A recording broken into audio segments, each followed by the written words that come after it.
Hola there, how you doing? Right across this beautiful land of ours. Season's greetings to you because we're still in the season's greetings kind of mode right now across Guyana. I'm not sure what you would have been doing and who you've been doing it with and which families you've been reaching and where you've been going. What I do know is that it is that time of the year with when we start to reflect and we start to, it is a tradition. We start to make those necessary plans in which we every single year we says, these are some of our projections for the year coming. Some people would use different terms to describe it, and so it's always good to have a few aspirations in the new year as we go forward. It is December the 28th, 2020, and we just had Boxing Day, we had Christmas, and I know that people were very muted. I didn't see a lot of things except on Thursday. A lot of craziness on the road there. You would not believe the madness that people were doing, and there was some partying that was happening various places. I want to say I hope that you had a fantastic time, and if you did not, that you had a restful time. Bonding with your family, bonding with the loved ones. I did do that, but I'm going to tell you a little about what old age, what hard work, and when it comes to having that throwback time, what it does to you, and especially COVID-19. I was given a rude awakening over the last couple of days that we're all mortal in some ways, and that we have to sometimes sit back and take stock as we go forward. So wherever you are, whatever it is that you're doing, welcome to the Wake Up Guyana show right here on Kaieteur Radio. Your host Leonard Gildarie coming to you live from our Saffron Street studio, Charleston, Georgetown. And if you are on the actual radio, it's 99.1 in Escobar and Demerara, 99.1 FM. And in Berbice, it's 99.5 FM. I want to say welcome, welcome, welcome. It is like we've always promised. We don't play in the studio here when it comes to our work, when it comes to connecting with our people. There's some bad news over the last couple of days, especially as the Guyana would have waked up to shock to that very harsh news of that lady and her child that was killed by a Cuban national said to be her boyfriend. He was on the run. They captured him up in Linden. They very shocking case, very brutal murder right down in the city here. The Guyana would have been rocked by that. We would have seen some other cases, but that we're going to talk a little about in a very short while. The president, former president, that is, David Granger collected his $25,000 cash grant. And then this morning, after the news came out, other news came out too. He would have shared the $25,000 out to a couple of people. That's important because it has raised a debate now. The criteria. Some persons called me this morning. Why are we giving $25,000 to people who could afford it, while a whole bunch of people did not get? And it's a very difficult question. I don't know who decides who not to give, who to give. But at the same time, as senior people, representatives of the people, when you are faced with such a choice, what do you do? Do you collect it? Do you leave it back with them? Do you take a principled position on this entire thing? We could probably have a debate on that as we go forward. So wherever you are, whatever it is that you're doing right across this beautiful country of ours, in the three counties of Guyana, all 83,000 square miles of it, I want to say welcome to the show. I hope that you had a blessed holiday. I hope that you had a happy holidays. Those couple days, it was Christmas, it was Boxing Day, and all the days leading up to that. I hope that you have saved a little for the rainy days, that you haven't really, those that have, that is. I know that many people would have been struggling. A lot of people lost their jobs, and they would have made do with whatever little that they could have gotten. I hope that things are going to get better the next couple of days. I'm very optimistic about what this country holds. We have to continue holding our politicians, our leaders, our representatives to task. As we speak right now, I understand there is going to be There is parliament ongoing, or is about to start or something, and they want to some more monies. They have tabled documents. That's the government, that is. They've tabled some motions to have some monies, a supplementary budget with them, couple $1 billion, I think it is. And so I didn't really pay attention, but I want to say also welcome to the folks overseas. I know that you would have had a blast of a time over there, somewhat muted because, of course, with the coronavirus, they're paying much attention to it. And, of course, America is going through something there politically with Donald Trump and Joe Biden there, with the transitionary phase of things. We still have a very defiant Donald Trump there, and he's fighting tooth and nail in what he believes to be some wrongdoings there with the elections. However, the other side of things, the Democrat side of things, Joe Biden is saying this is a very desperate, very bitter man, and so paying very close attention. But in the meantime, our Guyanese people live there. We would have seen very tragic case over the weekend there too. A Guyanese woman, well known in the Mandir in the New York City area, would have lost her life. Aunt Rita, I think it is, and she lost her life. She was very well known as a singer within the Mandir, and would have been well connected with her people back in Guyana here. She left her home in the Queens area there, heading to a place, a gathering, and within minutes after leaving her place in a Uber vehicle, a Uber taxi, if you want to call it that, a Lamborghini SUV would have smashed into her vehicle. The vehicle toppled, the Lamborghini toppled. This lady, this Guyanese woman died. She was an accountant in the New York area. And so the New York community right now, that diaspora is in grief right now. We would have also seen the two very two very high-profile persons in Guyana would have died too. In a very short while, we're going to talk a little about Riaz Hussein. Riaz Hussein would have been around growing up. I would have listened to him on Channel 69 there, and he was always had these little inspirational quotes and so on to the family and friends. Of course, I would want to say deepest condolences here. I think he was part of the Kaieteur News family sometime back to part of the, I think it was the one of the newspaper that Glenn would have been running a weekly, Starburst, I think it was. So he would have been one of that. So, a man who wore many hats, and of course, he would have entertained Guyana, would have had a lot of guests, and over the years, one song they used to play in the morning that tried to bring together all the people of Guyana. Very inspirational song. Tell you about that in a very little while. But what we could also tell you is that there's a couple of things that we're going to be talking about in a very short while. Niaz Soban is going to be in the studio. You could recall he was a major. He's one of the media personalities, and so on. An actor, also part time. He would act in certain plays and so on, and a playwright as well. He would have written a book on depression and suicide, and that book is out. It's for sale, and we're going to talk to him a little. We did talk to him a couple of weeks back when he indicated that he wanted to do it, and so I said over the weekend he says that it's for sale, and so I said please come in and let's talk about that. He would have been very close to Riaz Hussein sometime back too, and Riaz's funeral is tomorrow. Why are we so taken up with Riaz's funeral?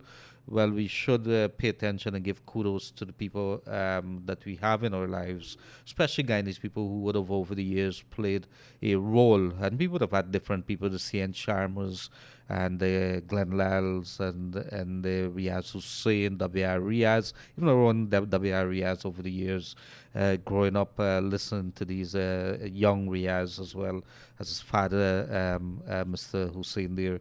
It is something we have to pay attention to the people and be very proud of the people who played a role in our lives. Even the Bassett Bradshaws and the Clem Davids and so on, the older folks would remember them back in those days. And So it is not something that we turn our eyes away. We should be very proud of where we came from and what it is that we have done. I didn't come out of my house on Christmas Day, really, even Boxing Day. I stayed. I wasn't feeling too well. I caught dengue a couple of years back, and then with the COVID-19, I think with all the hype around this season here, with all the radio programs and lots of work downstairs as well in the newsroom of Kaieteur News. I think it would have taken a toll on me, and I felt as if I wanted to, take a few shut eyes, just sleep a little, and I did try that, and then it didn't really work. So I was just there lying around, lazing around. But I think I caught some bug or something too, and so the president in his PJs, the pajamas matching. It is good to see the human side of our leaders, and that's what we are mesmerized by leaders and celebrities around the place and so on. To see a very beautiful photograph of the president and his wife and his little son there in the pajamas. They're very colorful, very Christmassy. And then he would have wore that with a t-shirt, going to a breakfast too. I think downstairs by the State House. So it is good when we see these things, that we pay attention. Of course, over the weekend too, a couple of things would have happened, and we jump right into it because I want to open this line and talk to our people a little. On Thursday, it was crazy. We did had a wonderful time. I think we had Raj in a gear at the studio here, and we did give away, and we did at least with a little that we could have done out of our own selves and a little couple of our friends and so on. Give away some tablets, a phone, some iron, some exercise books, and you name it, even some indoor cameras and so on. Very beautiful gifts, even some credit. Thanks to WI Riaz. I want to say good day to you, son. Son, WI Riaz, wherever you are, if you're listening to us, want to say good day to you. I want to say good day to Dr. Yog Mahadi, and of course to my wife and the two kids. Sabrina, how it is that you're doing there today? So I know that they're very busy there. So back to Sunday's newspaper very quickly. Guyana's largest selling daily. We have some major headlines here. Army spent 92 million to fix 30 vehicles. It's a very shocking case. It is an indictment on our people. Army, we're supposed to be for law and order and protection of the people, spent 92 million to fix 30 vehicles. 7.2 to repair one 11-year-old pickup. Where are we? Are we crazy? $7.2 million. They don't have to pay duty on these vehicles that come in. And you could easily get at 35,000 US dollars a vehicle that is new or next to new, a 11-year-old vehicle for you to be, spending that kind of money on. This is an indictment on the leadership. Last year this happened, and this is coming out all thanks to the AG, the the Auditor General report of 2019 recently handed over in Parliament and tabled, and it is coming out here that our affairs of the people are not being managed in a very how you say it, in a very accountable way, in a very transparent way. The police force and other agencies also engage in similar practice, and you would have seen some other cases there too of one vehicle collecting army fuel for 181 million. 181 million. Are we crazy? One vehicle. We don't know where this fuel went. They had one case, I think, in this report here. This is what's going to shock you if you read it. And there's a parallel that I'm going to draw here. Fuel was supposed to go to the Coast Guard depot right not too far from us here in Rheinfeld. That's just next door to the Rheinfeld police station. The Coast Guard has a big base down there. And they were sending fuel there more than what the base could actually hold on a couple of occasions. The Auditor General could not even find records when they asked them, please let me see your logbooks and the vehicle entry numbers and so on that would be recorded in the books going through the gate. They can't get it. So you have the government is giving money through the National Assembly to the Army, to the Coast Guard or whoever it is to do their things. And when it's come time to account for it, these people are going to be fired. They have to be dragged before the courts. What is wrong with our people here today? What is wrong with us? And while we chatting about that, we complain about $25,000.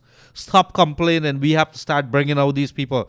Mr. President, And this song are fully familiar. I remember seeing Sharma days calling him Mr. President, Mr. President, Mr. Vice President, Mr. Attorney General. Got to make sure that you do your jobs. These are not things. The AG. Let's stop talking about these things year after year.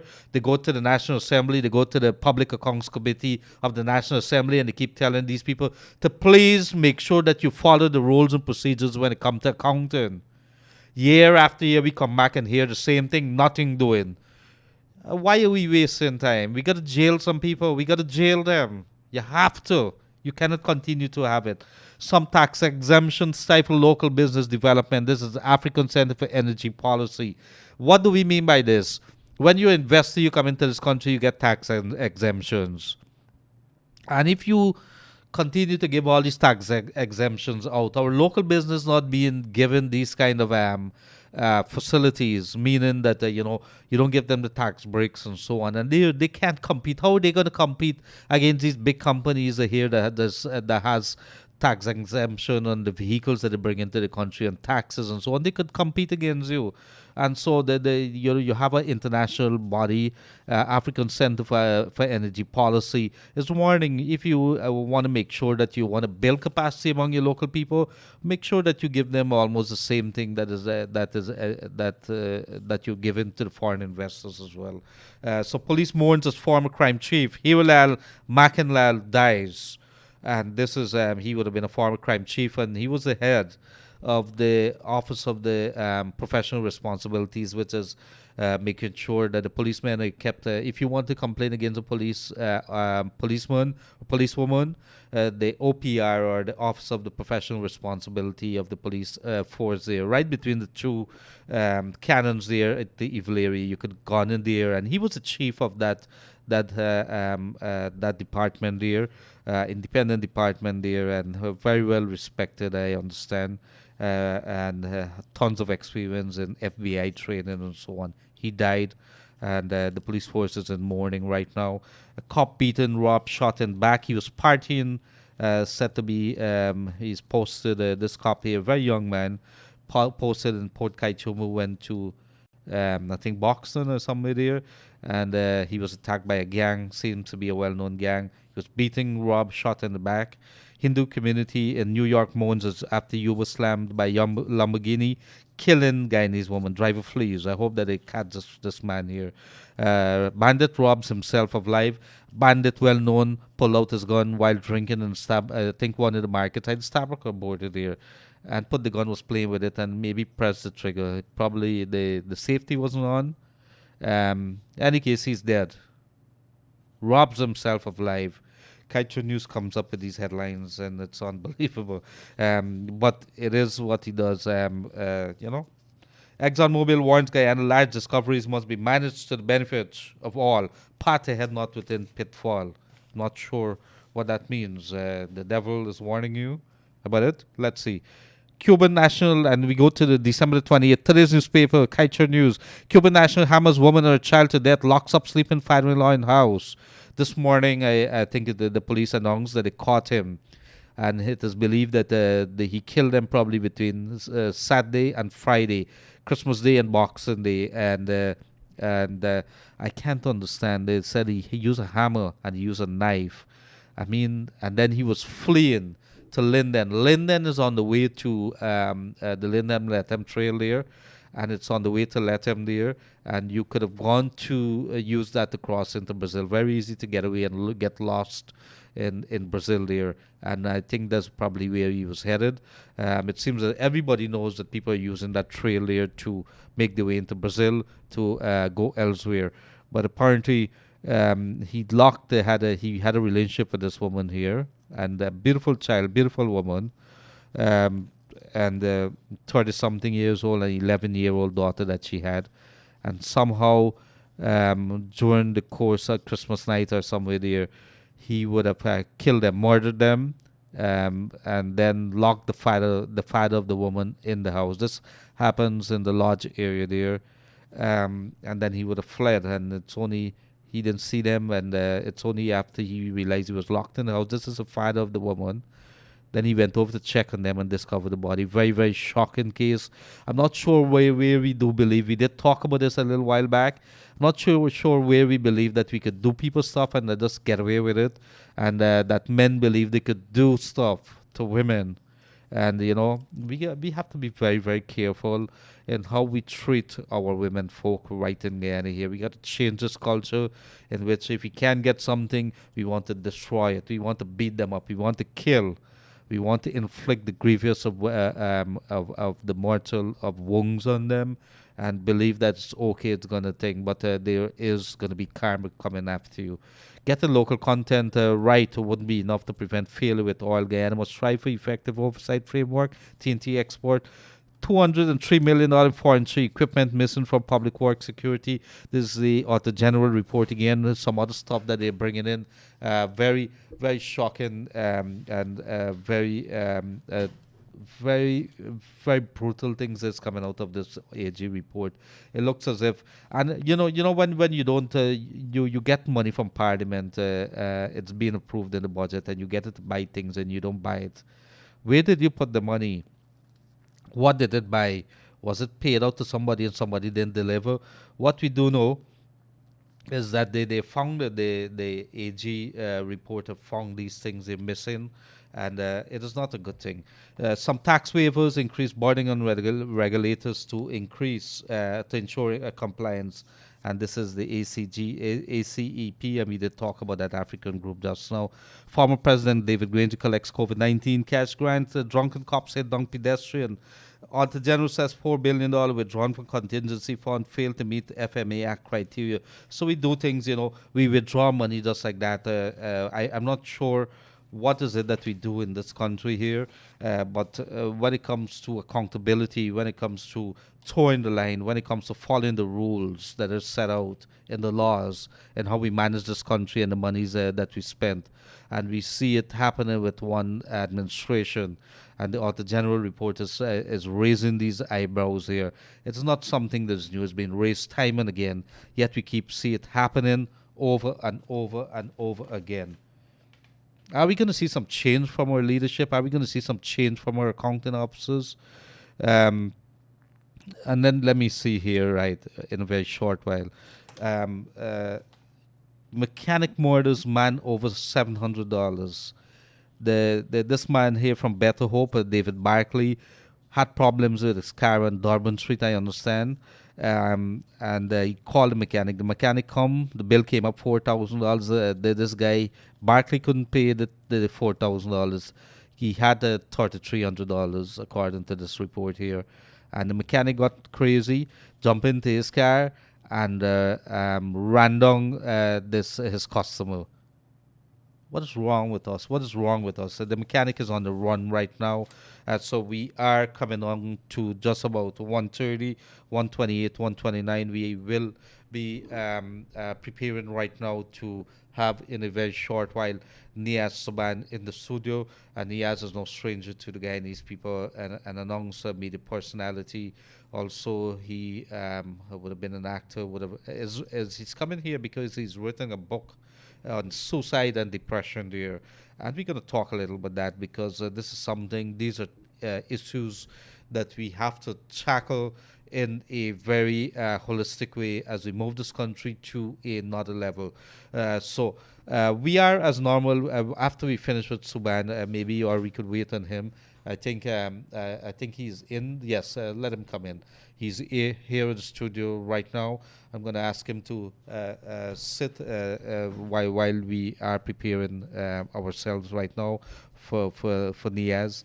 But these are issues like depression, when it comes to suicide, when it comes to corruption, when it comes to accountability, transparency, when it comes to pension for senior citizens. These are important things to our country. If you want to raise the level of a country, and improve the lives of the people of Guyana, make sure that there are the necessary laws in place, there are the necessary regulations in place, but that is not all. You have to ensure that there's enforcement. And if people don't understand or respect the laws, if you have politicians, if you have leaders of this country here, would be wanted to ensure, or they want to use the systems, maybe the courts. They have a right to use the courts, but when you abuse that and don't pay attention, and you could play with words, like what we would have seen over the last couple of months and so on, it's a place that we should not be back again. So you want to improve this country here? We have started taking these issues frontally, take the bull by the horns, and start. Let's address it as we seek to improve this country here. So right about now, I want to say we have in our studio here Mr. Niaz Suban. And as we get ready, as soon as yes, my guys at the controls says that they're ready there. Niaz, I want to say a good day to you. I hope that you and your family would have had a good season, and it's good. I haven't seen you in person for it's been a long time, many moons ago, but you're looking good. You're looking good, and so we're here to talk about you and your book, and of course today something which I think we're devastated by the death of Riaz Hussein. And we're going to talk about that in a little while. But Niaz Suban, he's written a book on suicide and depression. And his book is Coming Back. And he's going to tell you where you could pick it up. But these are must-read books. And not only that, from a perspective when we want to build, talk about the real things that has happened to our people.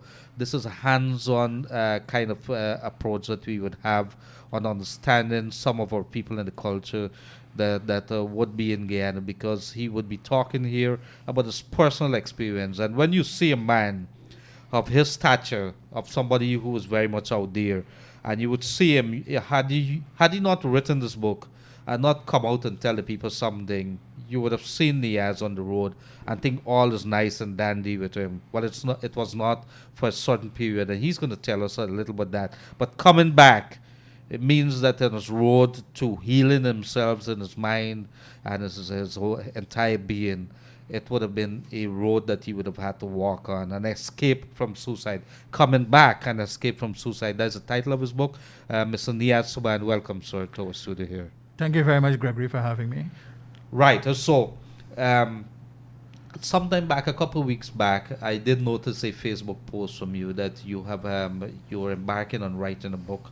I didn't realize that you have gone so far, and that you're looking to have it printed, and then within, I'm not sure what kind of miracle that you did there. People don't to make that happen overnight.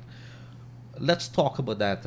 Let's talk about having that book printed so very quickly. How did that happen?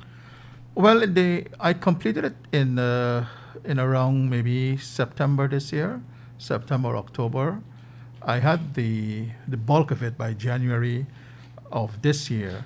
But after I was in COVID, I was infected with COVID, and I spent nearly 2 months in the ward. I thought it would be useful to maybe have a chapter on COVID, my own personal experience of it, and how that triggered a return of my depression while in the hospital. Mm-hmm. So after I finished it, I talked to a few friends, and they came together, and we were able to get it printed right here in Guyana. Oh, good. And I'm looking at the quality. There's a lovely quality, man. I'm looking at it. It looks as if something that's on the New York Times bestseller list there. Yeah. The quality of it. Where could we pick up a copy and at what cost? This is available at Austin's Bookstore in Church Street, Uh-huh. and also at Giftland Mall in the Giftland store itself, All right. and it's costing $3,000. I think there's a reasonable, but not only that, I think I would have to get myself a copy, and of course I'd hope that you would autograph one for us here. I'm going to have a read of it, because depression is something that I flirted with for a little while. Not that it was something that was voluntary. I think because of some experience that I had with some family and otherwise. I think I did talk about it. My mom committed suicide, and there was a lot of anger for a little while.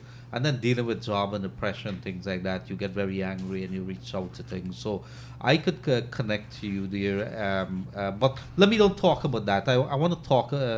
You could recall we did an interview Niaz a couple of weeks back, and he would have told us about some very dark place. I leave it in your hands. Why you wrote that book, to remind our people why you wrote that book, and what is it that you're trying to achieve? I am hoping, because Gregory, you're so right when you said, had I not written this book, people would have thought that everything is okay with me. Likewise, I look at you, I look at all the staff here, I look at so many other people, I look at our leaders, and we say everything is well, but we don't know exactly what is going through their mind, what are their challenges. Each of us, we have our own challenges, some more than some. Some people can deal with challenges in an effective way, some cannot. And when you cannot deal with your challenges, the depression monks. And as I would have written in the book, it says here, I saw depression. I faced it. It's a beast, overpowering, beating, inhumane, impatient, and callously uncaring.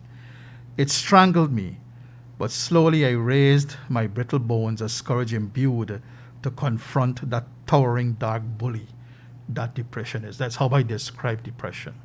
And I know many people may be confronting that dark bully right now as we speak.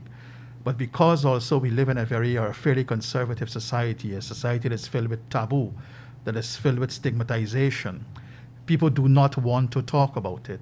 As a matter of fact, a friend was telling me 2 days ago that maybe people may now distance themselves from me. Now that I've written this and I've said that I was depressed and I wanted to commit suicide, they may want to distance themselves from me. Mm-hmm. I said, I will hope not. I will hope that people will see it, that this is my story. This is me documenting my story. Each one of us have our own story. And I'm hoping that if in some small way, my story can help someone who's listening to you right now, who is depressed for whatever reason and don't know what to do and may believe that they have reached the end of the road. I'm saying, no, that road doesn't end there. That road is a much longer road. And you have to find strength to get strength. That's the only way you can get that strength. You have to find that strength. It's not easy. And if any one of your fans or listeners are listening to me right now and they're in that dark place, I'm saying don't give up. Don't give up. There is a place that you can come back from. I came back from that place. And that is why I titled the book, Coming Back, because it wasn't easy to come back. I was at the end of the road. I was at the bottom of the pit. I had no strength, mentally, physically, nothing. I lost all of that. I think I was at ground zero. And the only place I could have gone was up, or go was up. So here's a story here, Diaz. Depression is not for people who live in by themselves. Depression could happen to anybody. As far as I know, I'm trying to draw you out here, right? You're a family man. You have a wife, and I think you have children. They were living with you, and you were going through this. Am I correct? Yes, yes. So, the lesson what I'm really trying to say there is that it is not for those people who live in by themselves alone. You could be there, you could have a job, you could have everything that seems to be going well, but it's there, it's in your mind because of whatever. It's a feeling that is coming over you, and you're there. And your family, you told me the last time that you and I spoke, that they had absolutely no idea. No idea. Because, Gregory, I'm going to tell you this. This is my own words. These are my own words. I have found that the most deceiving thing is a smile. Because when we put on a smile, we mask everything else. And because we are family man, you're a father too.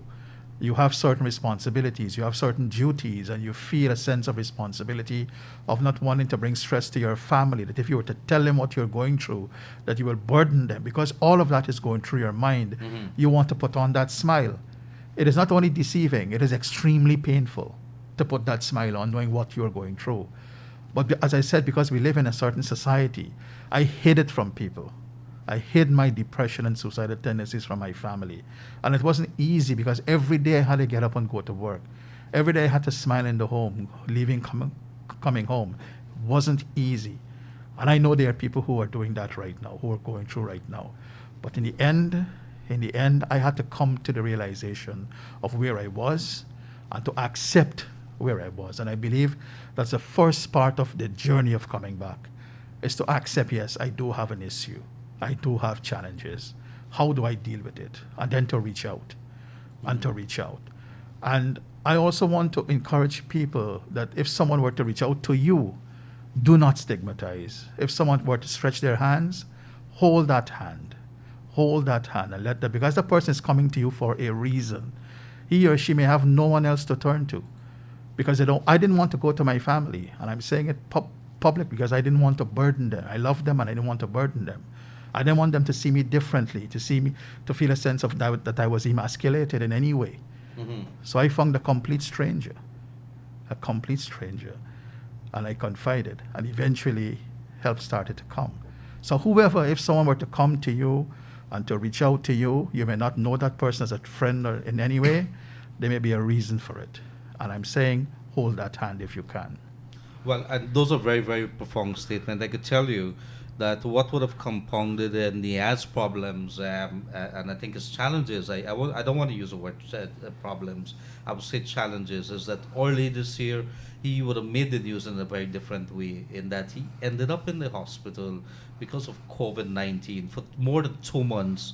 And let me tell you this, at that point in time, we didn't understand. It wasn't that you had an option to home isolate, meaning that you were there at home or so. You had to be in the hospital, and Niaz Suban was one of the early cases that ended up in the hospital.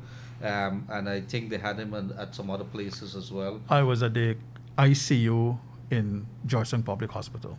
Okay, those were some very 2 months down there. Tell us a little bit that. It was scary.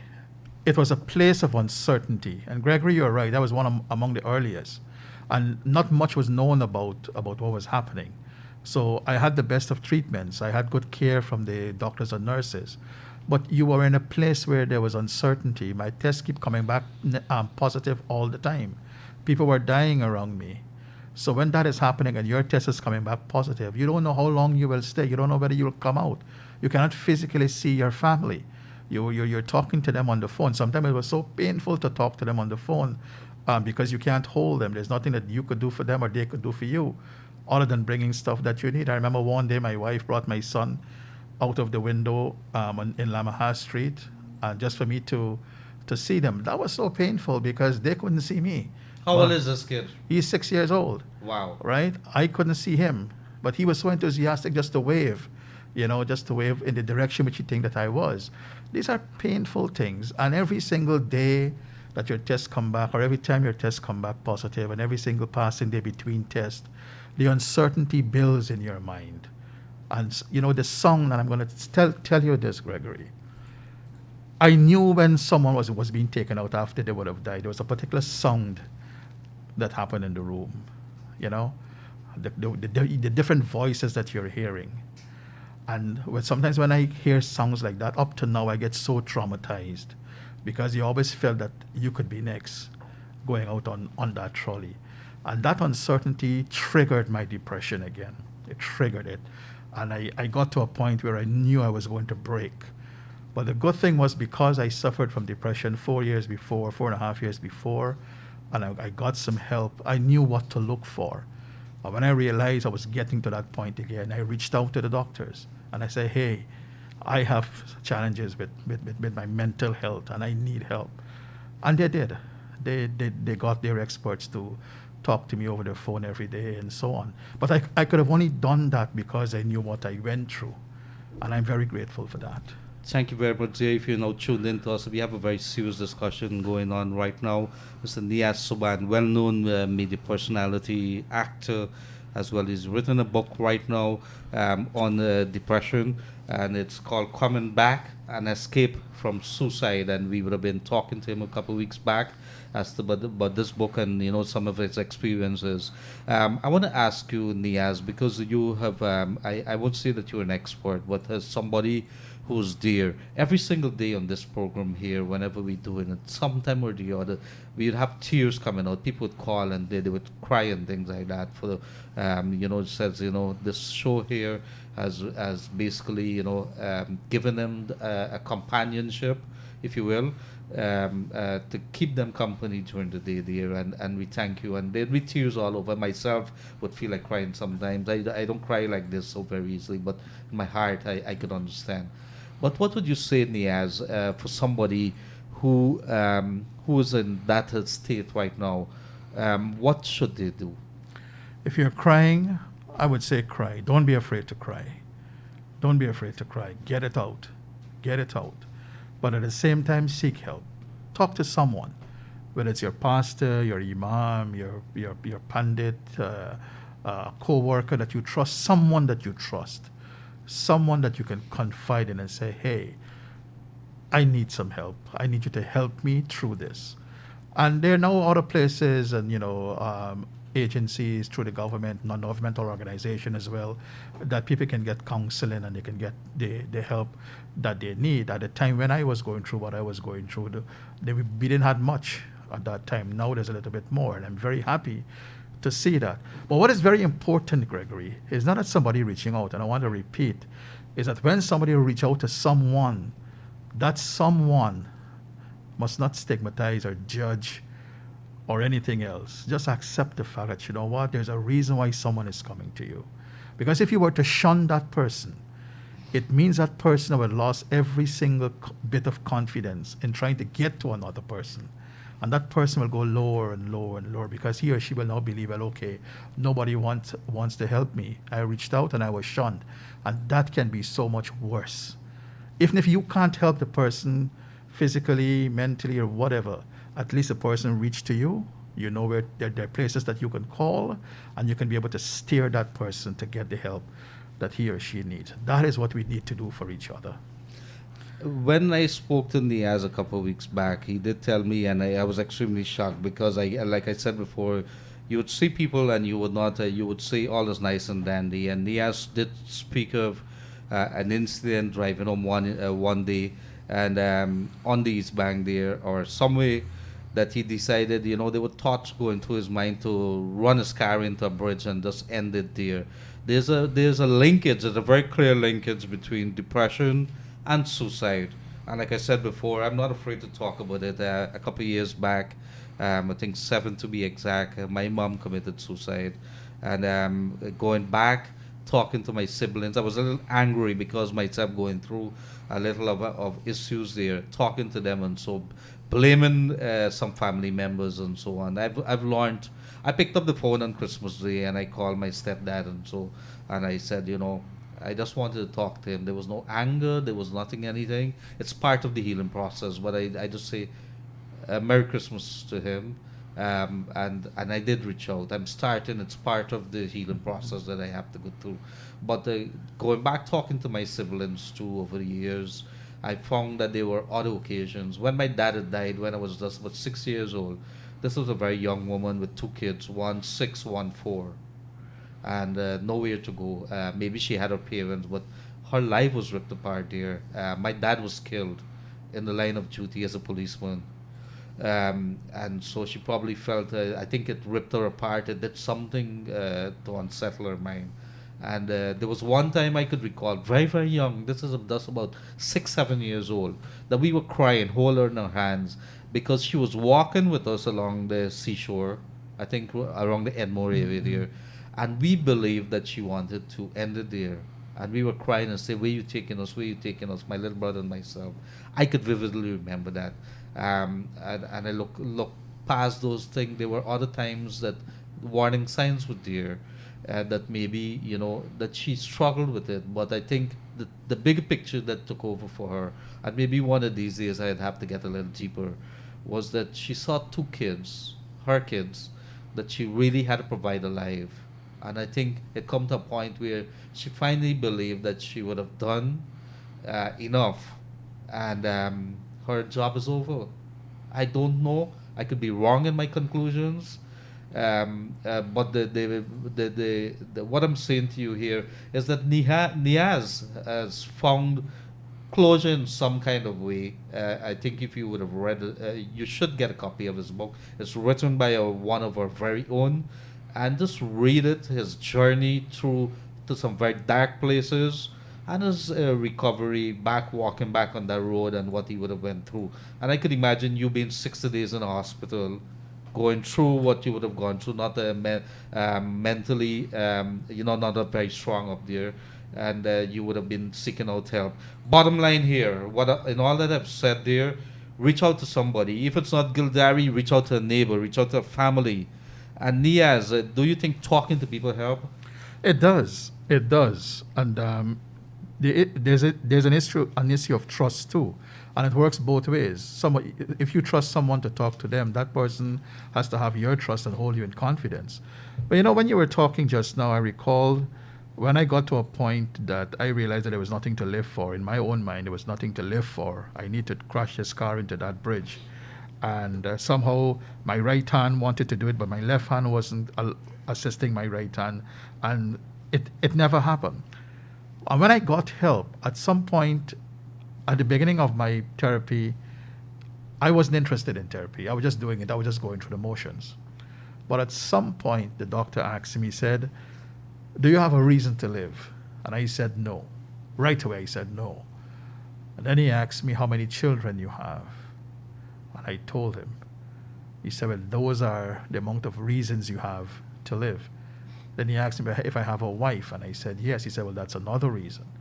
Then he asked if I have parents, and he went through, the immediate family, and he said, "Those are reasons that you have to live for." And gradually thinking about not just that, but all the things that he would have told me in our in the sessions that we had, I realized that you know what, I have to do this not just for me, but I have to do it for others. I have to come back from where I was. I have to find that strength to come back, not just for me, but for the others. And I started imagining myself, um, you know, my family without me. I know death is inevitable. We don't know when it will come, as the shocking death of Riaz that we'll talk about. We know it's inevitable. But for me to do it deliberately and to deny them that my presence, I felt that was a bit too harsh, and I couldn't do that anymore. And I had to struggle now to bring myself back. And the fact that I was able to allow myself to listen to that counselor, to that therapist, that clinical psychotherapist who worked with me from overseas, it helped. It helped. I thank you very much for that. If you're now joining us, it is the Wake Up Guyana show right here on Kaieteur Radio. And we have with us here Mr. Niaz Suban. And Mr. Niaz Suban is no stranger to myself. I've known him for years in my neighboring village here. But he was also a media personality, an actor, and he's come out with a very important book. You know, you would have seen it on David Letterman and Oprah Winfrey and all kind of things that people would be writing about books and so on, talking about their experiences. Right here in Guyana, we're talking about a taboo subject. You know, Niaz did say it a little while back that we have a very conservative society. You talk about depression, somebody asks you, like, you had anything good. But these are things that we have to tackle front on, head on, and start dealing with it. And he's written a book, a very profound book, because based on what he've explained there and what I would have spoken to him about there are some experiences and what he would have done. And if you are in a very dark place at the moment, talk to somebody, reach out to a family member, reach out to a friend if you believe that people are not going to take, talk to a pastor. And this is where the religious leaders have to step up to the plate right now. The imams, the other rest of them, the pandits, the priests, the pastors, all the leaders and so on, step up to the plate. Start, let's getting ourselves trained. I know that the Ministry of Human Services, they are moving to have introduced in a very short while, if they haven't already, have a limited number of persons, to have them trained, to have them right across this countries in different areas, counselors. And you could actually walk into a couple of places. I'm going to find some of those places that you could walk in, and I'm going to share them with you. But it is important. But Niaz Suban's book, Coming Back and Escape from Suicide, you could pick up for $3,000 at the Austin bookstore there in Church Street, or get it from the Giftland Book Center there at the Giftland Mall at Turkine.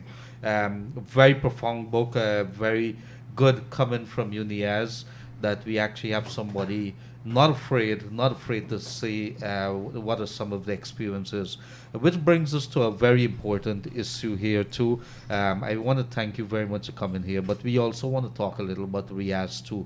There was a couple of years back growing up, I did remember he used to play a very profound song with Bring Back Jesus, Bring Back. I think I was trying to find The it Colonial Cousins. Yes, the Colonial Cousins. And if you don't know that song, go to YouTube if you happen to have access. And I think growing up and when I saw his attempts to bridge the gap here, writing again, I think that his attempts, Riaz would have played a very important role in the lives of Guyanese in the 90s period.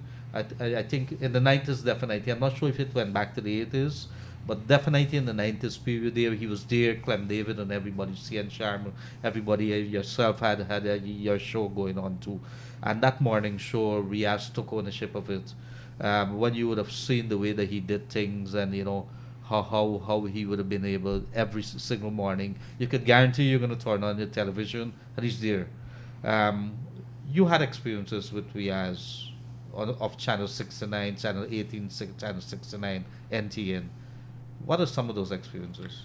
I knew Riaz since in the mid 90s. We met when the then President Jagan had a function at State House, a fair, and we met there for the first time. It might have been 1994, 95. And we ended up in television together. Today, in today's newspaper, I think the Starbuck News has an article from John Mayer, popularly known as Bill Cotton. Bill Cotton always used to refer to Riaz, myself, and Nazim Hussein as the Freddie Boys. We started there in Uncle Freddie Sanchara's living room, which is the place where HJTV is now in Queenstown. We started in that building upstairs in Uncle Freddie's living room in the 90s, doing TV shows, morning shows, quiz shows, and all of that. He and I hosted a show together for quite a while. And following his passing, we are now seeing Bill Cotton, as we know him, writing about the Freddie Boys and, paying his tribute in that way. What is even more shocking to me, Gregory, is that Riaz and I met Tuesday night, gone, when I went and take this book to Giftland for them to put on the shelves. We met there like about 7 o'clock in the night. Coincidentally, of course, he and his family, and we were chatting. And when I heard Christmas morning that he died, I could not believe it. Up to now, I cannot believe it. Yeah, he was that kind of an icon to the Guyanese people here. But if I was to ask you, what are some of the impact that he would have had on the Guyanese culture, television back in those days?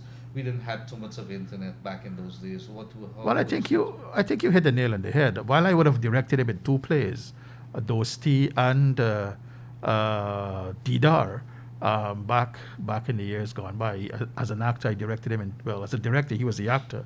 I directed him. But what Riaz did over time is that he provided a platform for many views to be articulated, important views, just like what you're doing here, to allow people to express their views. People got help through things like that, and people are getting help right here through you as well. So he provided that space for people to share their opinions, share their challenges, and so on. Also, from an artistic standpoint, from an artist standpoint, he provided an opportunity for the performing arts and other in the various forms of arts to be able to talk about what they were doing, to promote their shows and their paintings and whatever. So he provided that platform as well. And the fact that he played that song, The Colonial Cousins Krishna, it speaks to his concern that we need to be inclusive. We need to work together than trying to be against each other. And that song became iconic. When you hear that song, that Riaz is on. Reminds me as a boy growing up, and Matthew Allen played One Day at a Time, Sweet Jesus. Yes. You knew that Matthew was on. Yeah. You know what the time was actually from the time you heard that particular song. So when you put all of those things together, as I said in a tribute that was very happy that the Kaieteur News also published it yesterday, he was a fixture. He was a fixture in our lives. When I say our, Guyanese lives, who looked at him in the morning. People looked forward to seeing Riaz in the morning, to hearing him in the morning. He was that fixture. And because he was taken away so suddenly, I don't think we can recover from that shock in any short space of time. And you're so right in the as I think there's a big void, big shoes to fill, and I think it doesn't matter which channel it is. I thought because over the weekend I thought of what the effect that shows like Riaz would have had on myself and so on. And back on those days, I used to race home to go home on Saturday evening, and there were shows on.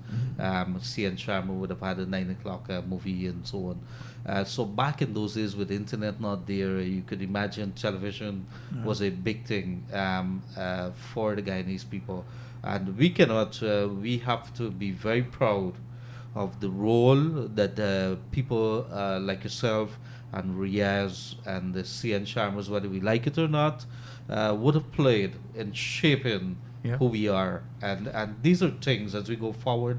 Niaz, we have to continue to pay attention a little to our history, because it has shaped us in some ways more than we would want to admit. And so I think we coming down to time now, but I want to thank you very much for taking time out. I'm going to pick up a copy of it, and then I'm going to find you to put your signature on it, to make sure they keep it, and I'm going to have to sit down and read it, take my time and read it, because this is a topic I'm not going to shy away from.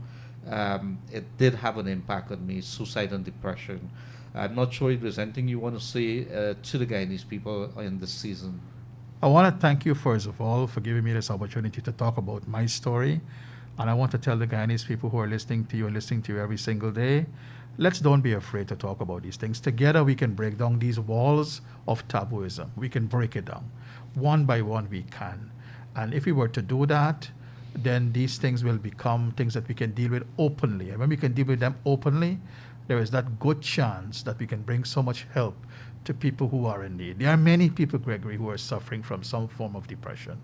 There are many people who have been compounded here in Guyana by COVID, by the election saga, and so many other issues. But there are many people who are suffering from depression. And I can only hope that they can find that strength to get themselves help and to be able to. And I think the initiative that you spoke about, I want to laud you for it. I want to commend you for it. If you can get the places that are offering help, and every now and again you can talk, you can give that information out, it will go a very, very far way to people. But let's talk about it. Let's continue to talk about it.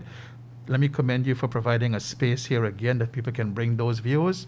And I think together we can be able to break down those barriers of taboo.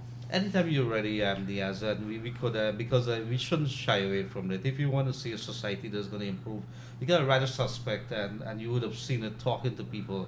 People would reach, not necessarily through the phones here, but call you on the phone and say, look, I really having it hard. I lost my job. A guy called me from across the river this morning and says, look, I haven't been earning anything, and I'm really, really depressed right now. And some days you got to just pick up yourself and just decide to don't allow someone to slip through the crack. You have to help in some ways, or so. And I would call a couple of my friends. I said, you got to help me here, and that's how I do things. But it is right. I think the lesson here is not to turn the blind eye. If somebody comes a calling, come and knocking on the door, you answer. Yep. You answer and let us do that. Because we good people in this country. Thank you very much, Thank Mr. you. Niaz. Thank you. And so pick up your book there. The Niaz Suban. He's decided to leave me a copy of his book. And I'm going to tell you, you could pick up a copy of Niaz's book from the Austin bookstore. He's giving me a copy of the book, autographed as well, on this particular day, December the 20th, 2020. And you pick up a copy of it from the Austin bookstore there, as well as from Giftland Mall. Just $3,000. Just $3,000. We spend more money in that and some other things. Let us give one of our locals here boost, because this is a must-read book. When you're talking about the bestseller, I think it is going to be one that we have to pay attention in the years to come. I hope that you have many reprints and that you could be able to do something. We need our local people to start talking about experiences, especially when it comes to somebody of the caliber of Niaz Suban. Have a pleasant rest of the day, sir. Thank you, Gregory. Thank you very much. And so it's Coming Back and Escape from Suicide by Niaz Suban. That is at the Austin bookstore on Church Street, and from the Giftland Mall. So I want to say good day to Mr. Niaz Suban, and for his very short notice to him, and he's turned up with his book because it went on sale over the weekend, dear, and that's a very good thing. So let me tell you what's also a very good thing here. 6222222. You should send your messages to that. We are going to be headed into a break. Let's also tell you, you could call us on 226-226-7453. We will be opening the lines within a few moments. Do not touch those dials. We want to hear from you how you spent your holidays and whatever it is that's bothering you. Right here on the Wake Up Guyana show with host Leonard Gildarie. This is a GPL public advisory. Temporary business hours during the holiday season. The Guyana Power and Light Inc. wishes to advise our valued customers of our temporary business hours at our commercial offices and customer service centers countrywide. Our commercial offices and customer service centers will be opened and closed as follows for the period Thursday, December 31st, 2020 to Sunday, December 3rd, 2021. All commercial offices and customer service centers will be opened for business on Thursday, December 31st, 2020 from 8 hours to 13 hours and closed for business on Friday, January 1st, 2021, Saturday, January 2nd, 2021, Sunday, January 3rd, 2021. Business resumes on Monday, January 4th, 2021.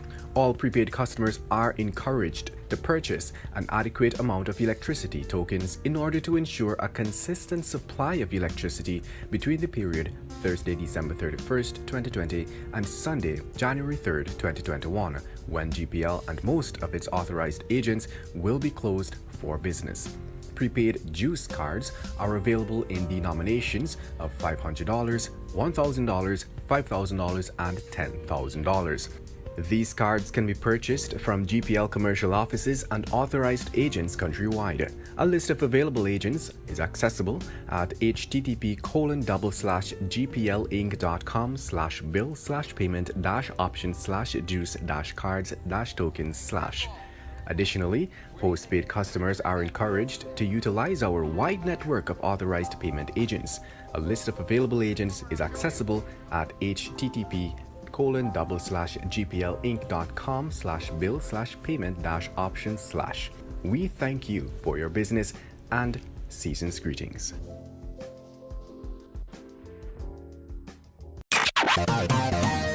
Kaieteur Radio, keeping you informed. Demerara and Essequibo 99.1 FM. Burby's 99.5 FM.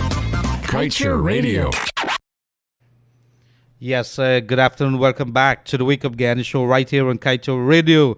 We would have had in a very few moments back Nias Suban, and he would have been coming out talking about his book that he's written, which is on the bookshelves right now at the Austin bookstore, as well as the Giftland Mall book department there. Coming Back, An Escape from Suicide. It's a must-read. Give one of our locals a little support, just $3,000 to pick up a copy of that book. Read it. Read how one man has conquered, depression. And he was at a very, very last stage where all thoughts of living wasn't an option, and he was about to take his own life. And we couldn't believe that was somebody of the likes of Nias Suban. But it is here. It's very real. If you know of anybody who's suffering from depression, reach out. If they've reached out to you, do not turn your back. See if you could get them help. I'm going to get some numbers for you. I'm also going to get you the places that you could probably go to seek some help. Talk to your pastor, talk to your pandit, and they should be making themselves available to somebody there. Good afternoon to you, sir. Could you say where's the funeral and the location? I'm not sure. I'm going to try to raise it in a short while, but somebody from Bloomfield got a $1,000 gift top up. Thank you very much, dear. I'm glad that you guys have got it. Leonard, let me see. Namaste. Sir, my beautiful Guyana is not a thoroughfare for Cubans and others who have malice in the heart for my fellow Guyanese. Did you see Scarface, that movie, how brutal those Cubans were to each other? Sir, I'm sorry, but Guyanese are too soft. They allowed someone to commit the biggest Ponzi scheme in Guyana, walk free. And then this man from Cuba killed my beautiful Guyanese sister. Guyanese, be aware of wolves from these foreign countries in sheep clothing. They have intentions to destroy and control our country. Wake up and stop being liberal. Leonard, please tell my Guyanese people not to take the Chinese vaccine because it was not approved by WHO. Some very profound, very harsh statement there. But it is, people, when they see things and when we would have discussed things, it is. Protests at Blackbush on the Maibikuri access road. Disappointed in the way that the Ministry of Public Works has approached the situation. 4 weeks ago, a contract awarded. 3 weeks ago, the Ministry of Public Works came. Disappointed to see no work start. Not even one of the machineries there. So, let me talk about this. Blackbush folder number 43. And I think if you go through the number 43 currently, in a good day to the Berbice people, It is unacceptable at a day like today that a company, I did send this to Minister Deodat in there, and let me see, I'm going to send him back, and I know he's in Parliament, I think, today. Um, let me see what they're saying here. But the contract for the repair of the Blackbush Road, let me tell you what this means to people. In the farmlands, in the farming communities, if you have the most important things for the people there are drainage and irrigation. Listen to me very carefully. Drainage and irrigation and access roads. And when you have the roads in deplorable states, and the government would have come together and said, look, we are going to give out a contract for the repairs of the roads in the Blackbush Polar area. And weeks passed, and this company would have taken probably mobilization fee and can't start. Well, then you have some issues here. And the people there would have taken to the roads to protest this morning. And I would want to say to the people there that I'm going to send this to Minister. I'm sure he would have heard about it, but I'm going to send this to Minister Deodat in there again.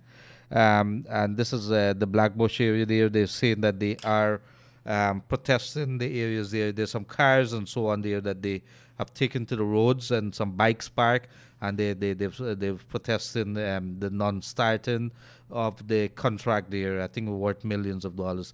Let me see what else. Good afternoon for you, sir. Thank you for the credit. Somebody got credit this morning. Let me see. Daily News. Okay. Okay, the people, let me see what else is happening. Good afternoon, so all I want the president to know is that he gives every public servant 2 weeks bonus at Christmas. He left the sugar workers without anything. He's no different from the APNU FC. What happened to the sugar workers? Don't they have family? And somebody would have sent that there. Very quickly, do we have a call online? 226 7453. 226 7453 is where you send those messages to. Let me see. Okay, we have some. This is Monday, December 28th. He should open a constant services. This is one man has been saying about Nias Suban there. I love Kaieteur Radio, 99.5. Happy Sunday. I think this is yesterday, somebody says. Do we have a call online? Good afternoon, caller on the air. Go right ahead. Hi, good afternoon. Good afternoon, ma'am. How are you doing? All right? Yes. Any Riaz there? This is not our WR Riaz here. This is Riaz Hussein. Riaz Hussein used to be on channel 69 for the early morning show. Riaz Hussein. Okay. The morning show, I think it is. I'm a head start at me, man. Yes. No. This is not WR Riaz. This is Riaz Hussein. Also a very popular, a popular guy, well known, been around for years in the show business, television show business. Okay. Let me tell me call you and ask you. So Okay. you spend your holiday? Very quiet, in bed most of the times. I wasn't feeling so well. I think I caught a bug or something. Yes, we do. Yeah, Spend you got- every holiday. I go to church. Very good. 6 o'clock in the morning church. Uh-huh. Christmas Day. And we come back, and one of my son invite me. We went over. Yes. And then my daughter send over food and so. Man, me eat till me bust. Oh gosh, you tell your boss? Well, that's a good thing. I hope that you after the holidays, God, you gotta I'll purge think- yourself out there. Dishes of egg fried rice, chow mein, Oh gosh, you had the whole works there, man. baked chicken, baked pork, chana. Oh my God. Well, I can tell you over the weekend, one of the days I felt like eating something, I had some condensed milk and bread. That nice. I can imagine. All right, my lady, thank you very much for calling all the way from Burbee's number 58 Village here. You and your family have a pleasant rest of the day and holidays and a prosperous year to you, all right? Thank you Yeah, for I calling. wish you all the best. Thank you, know. Mama. And every person in the studio there. Yes. I wish each and every one of you a happy and a prosperous new year. May God bless you and keep you and continue to do our good works there. Thank you very much, Mama. You have a pleasant rest of the day, Yes, dear. please. Thank you. Bye.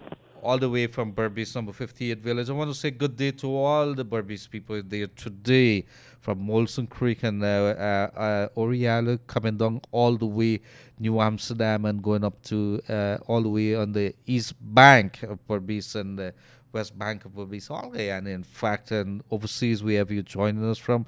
I hope that you guys had a very peaceful Christmas and that you would have had some good time, you know. The church people would say fellowshipping with family and friends, but to also have a good time, you know. It's time for us to mend our relationship, to really enjoy our family. It's only one life that you have, and they must feel the love there. Good afternoon, Uncle Leonard. This is Angelina Manny. We're shocked to hear of the death of Riaz Hussein. Yes, I think Guyana is. Good afternoon. 2 hours rain and the Akasari Black Bush polder flood. And so the people there are complaining. Yes, I'm going to raise this issue here with Mr. Deodat Indar in a very short while. Good day, sir, to you and your boss. I can't believe Santa Claus could bring a gift. I believe Santa Claus should bring a gift to me because I've been contributing both to the Glenn Lal Show and the Wake Up Guyana Show since it started towards the development and improvement of our country. The joy of life is not how happy you are, but how happy others are because of you. Yes, thank you very much. You remember that one, dear. Blessings for enjoyable Christmas to the Glenn Lal family, management, and staff of We Love Guyana. And this would have been coming on December the 24th. Today, same person would have written, I really enjoyed this Christmas season. It was quite not much firecrackers. I feel the police force really getting it right. I remember during Diwali season, we called on the police force to put an end to this illegal thing named firecrackers because it was affecting the older folks and especially dogs.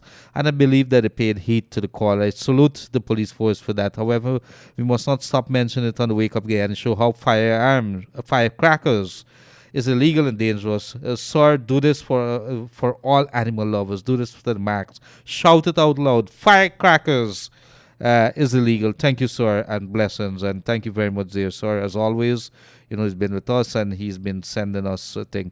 Good afternoon, sir. The president and his wife shared toys. What happened to the kids in Barbies? They all forgotten about the kids. Where did he get all his votes? Well, I'm not sure where the president would have. I did see some vulnerable kids that he would have pulled together the state house there.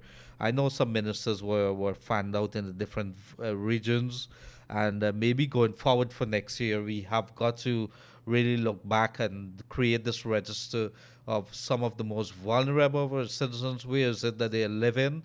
And this is where the NDCs would have to start doing their job. I've eased on them a little while. We'll start back next year. Let's see what happened. In this Christmas time here, we're going to ease a little and come back on them. But it is a very good point this lady has raised here. 2267453. Do we have a call on line? Yes. Good afternoon, caller. You're on the air. Go right ahead. Hello? Hello? Hello? Yes, good afternoon. You on the Kaieteur Radio, the Wake Up Guyana show right now? Yes, good afternoon. Good afternoon, sir. Okay. I went to Morocco last year. Region 1. Region 1. Yes, sir.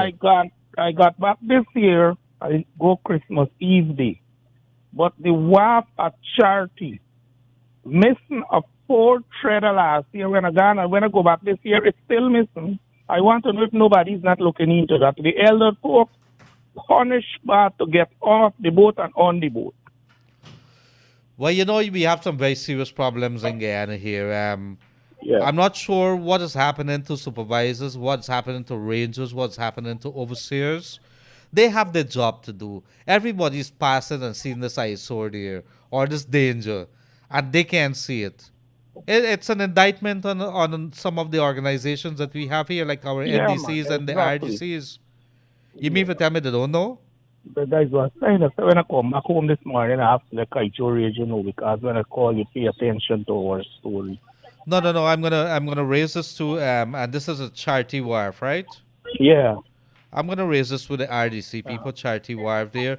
What you call treaders, couple boards or something? Yeah, couple treaders. 3 missing to 1 spot. 3. Uh-huh. So you got to make a big step there, and then 1 missing just above. That's since last year, so it's like 6. And when I go back this year, they're the same way. Nobody look at it. All right, no problem, boss man. I will do that. And if I don't talk back to you, I want to say I hope that you had a very peaceful Christmas and a prosperous New Year to you. All right? Okay. Thanks and same to you. Continue Yes, your sir. good work. Thank you very much, sir. And I want to say there, and this is something that really, really irks me. The man would have gone there and see it. He see it last year. People seeing things, but the NDC can't see that, or the RDC can't see that. We're the village people, we're the leaders, we're the representatives. I mean, the wharves and everything, that falls under the Ministry of Public Works, I think. And somebody has to be doing the job. Somebody's supposed to be out there to report back and says, look, this thing is going down and we need to do some repairs on it. I mean, tell me, where are the engineers? Where are the people who would go out and see things, the rangers and so on?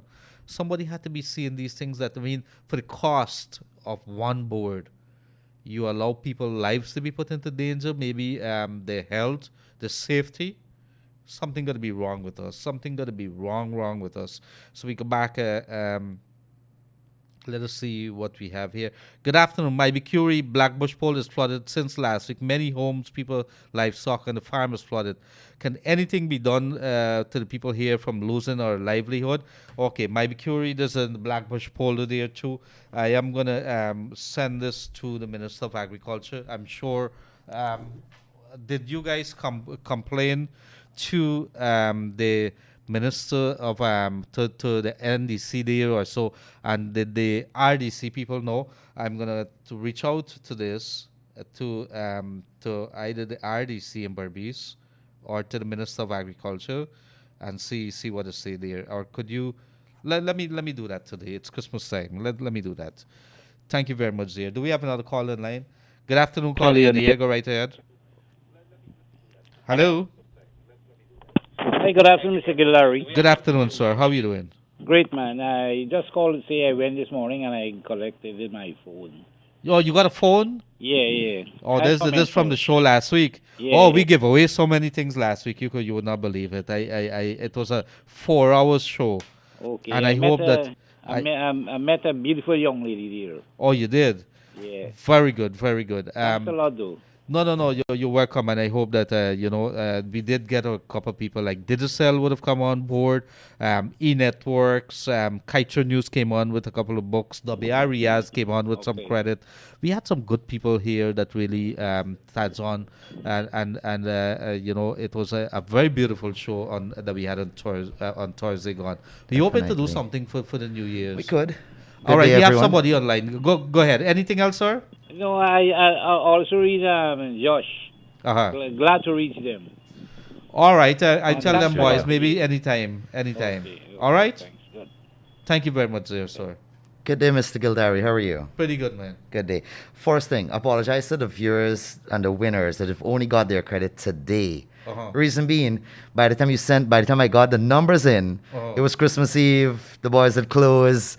I didn't pay attention to the phone. I was driving most of the times, and I leave the studio till like about 5, I think. Yeah, I think I leave here like about 5.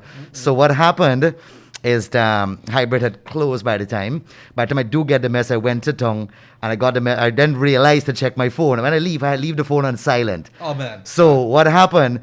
When I did pick up my phone back, it was like all the messages and a few missed calls. I was like, So by the time I got to hybrid, it was only the credit only went in sometime this morning. I know we did promise the winners that we'll get it immediately, but time caught up with us, so we do. I apologize to those persons, but I know they've got their credit today because I've gotten the word out from Hybrid Electronics that credit went in today. But let me tell you, I had a very bad experience here, or some bad experience.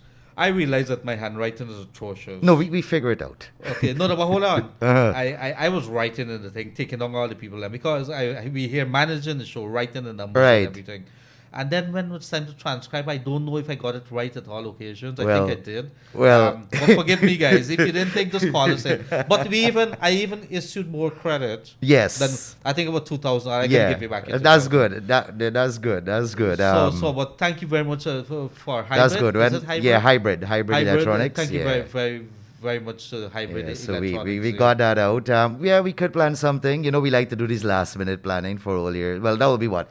It'll be Old Year's Day. We're here on the Thursday. Could you come there? I mean, Thursday. pretend to be somebody. Could you be now Moses Nagamoto or somebody? I want to question you, Man. and you could question me if you Yeah, want. but- I could be anybody. You Man, want but I don't want to be Moses. Yeah, I like be what you name no man. Harmon. No, like be the minister of closed down entertainment thing and no man because I suffer when he did that. Who was that? Robertson. Robertson did it. No man. Come on man, you get one more try. Come Somebody on man. closed down entertainment thing. Yeah. No. Literally, when he put a curfew, it's literally kill it. Okay. And about 20 different sects he killed at the same time and he didn't pay attention to that. I want to say good day to former Minister Cameron Ramsden. He I hope did. that things are happening. You want me to tell you the 20 sectors that he killed? I could name 20 different businesses that he killed when he did that. The restaurant.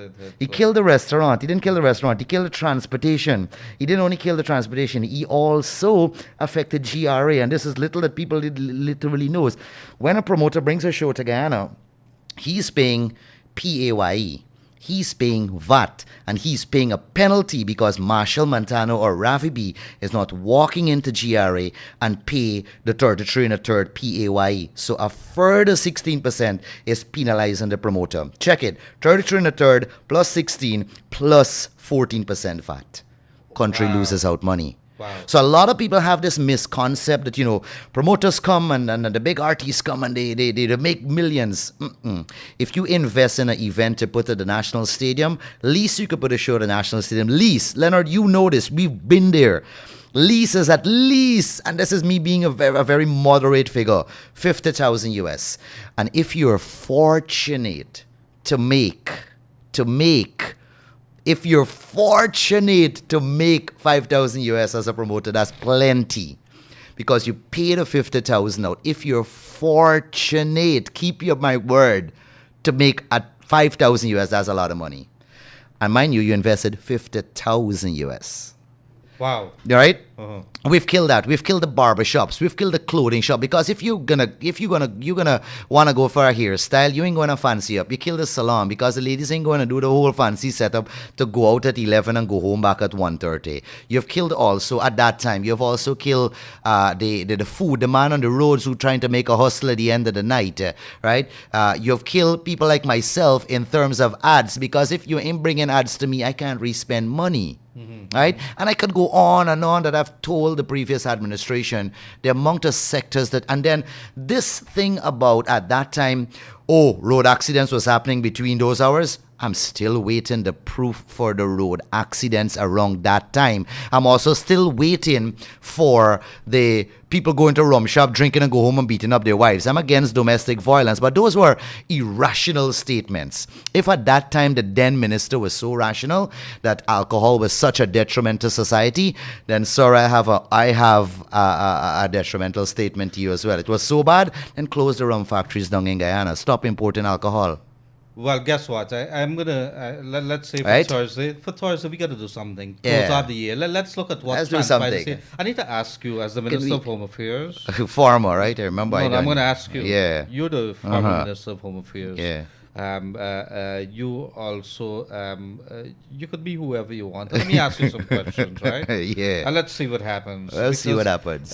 Yes, it's all happening here on Thursday. Thursday. We're coming back again. We're going to close out this year with a bang. Can we bring some comedians in studio? I could try to see if I get somebody just message me and tell me happy holidays. I could try to see if I could ask the person to come because that person was one of the many persons that did something during this season. That they released something on Bring Christmas them. Day. I want to hear what it says. Yeah. All right. Let me see if I could get that person. I'm not calling names yet. I'm gonna get to my phone right now and make a public invite to a private invite, and then when I get his confirmation, then we'll tell the public who's coming. Could probably bring Chow Pao and a couple of them there. Let's see what happens. All right, so you're tuned into the Wake Up Guyana show right here on Kaieteur Radio. And this is your host, Leonard Gildarie, coming to you live from our Saffron Street studio, 99.1 FM, 99.5 FM. Also, Facebook Live, Kaieteur Radio on Facebook, or Kaieteur Radio live stream on YouTube. Right about now, is there a call online? Yes, good afternoon, caller. You on the air, go right ahead. Hello? Hi, good afternoon. Gildarie, Yay! I got a question, man. Hello? Yes, go right ahead.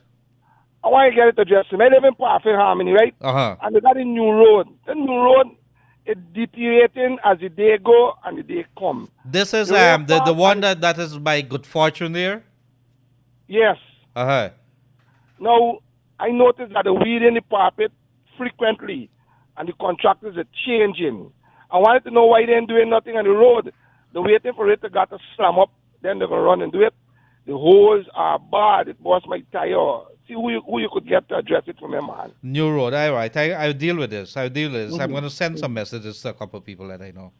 All right, then, good. Thank you very much, dear. I want to say good day to the good, Parfait Harmony people, Westminster, Dairy, you just name it, Canal number 1, Canal number 2, Bellevue, Belvest, right across the west bank of Demerara, Lagrange, West Coast, CI, Perica, Esquibo Islands, Fort Island, Essequibo Coast. How is it that you're doing today? All the way up in Linden today. I want to say good day to you. I hope that you're having a very safe day. Be very careful on the road. The traffic wasn't so bad today.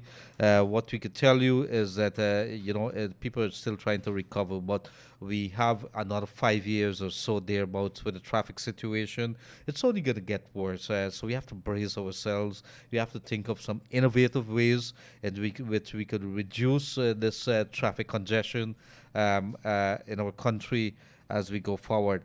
So today, let me see. Let me see what else we have here right now.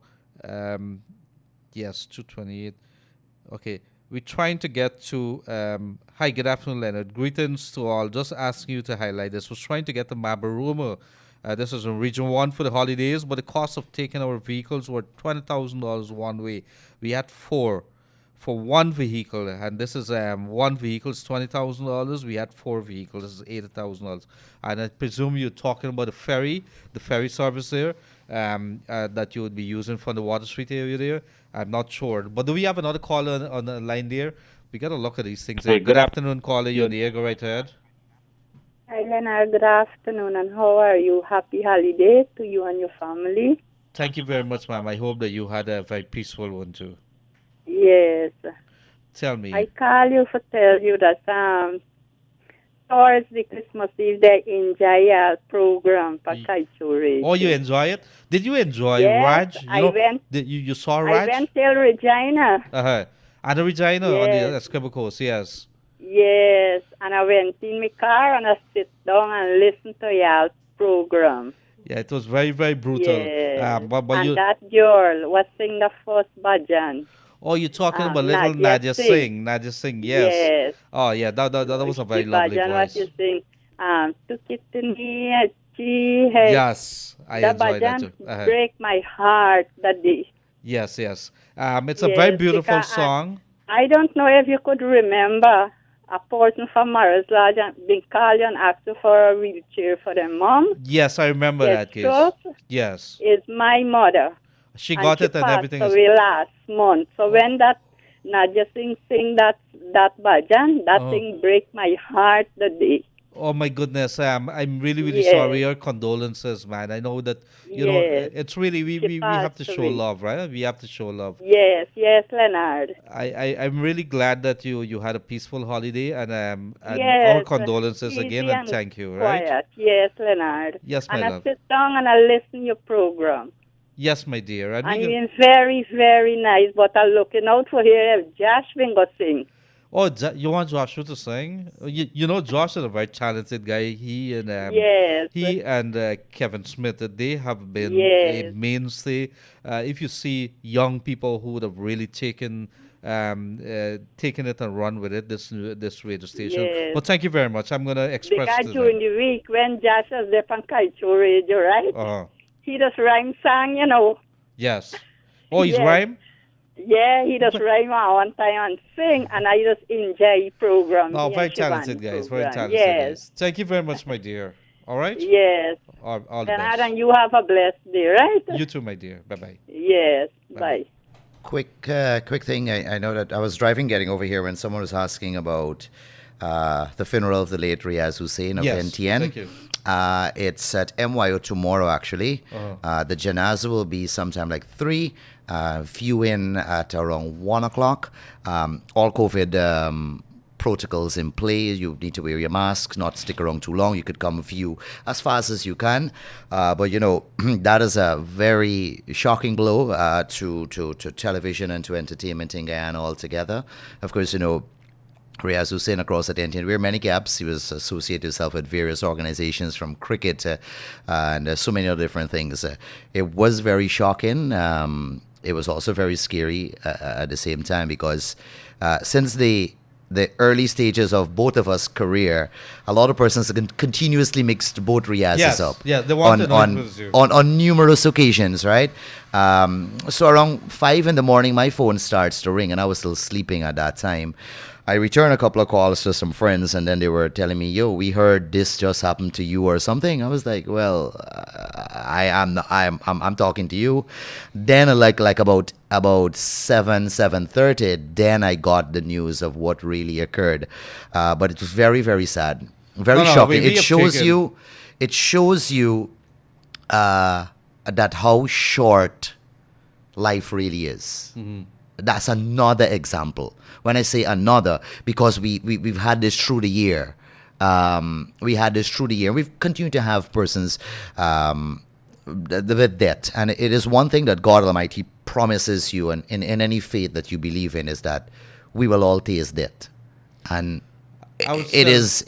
We wouldn't know if we will be successful in life. We wouldn't know if we'll own a home tomorrow, or you know my point. But God Almighty has guaranteed you this in any scriptures, in any books, the Quran, the Bhagavad Gita, the Bible. It tells you that each one of us, I promise you that and this is me just paraphrasing, will taste death.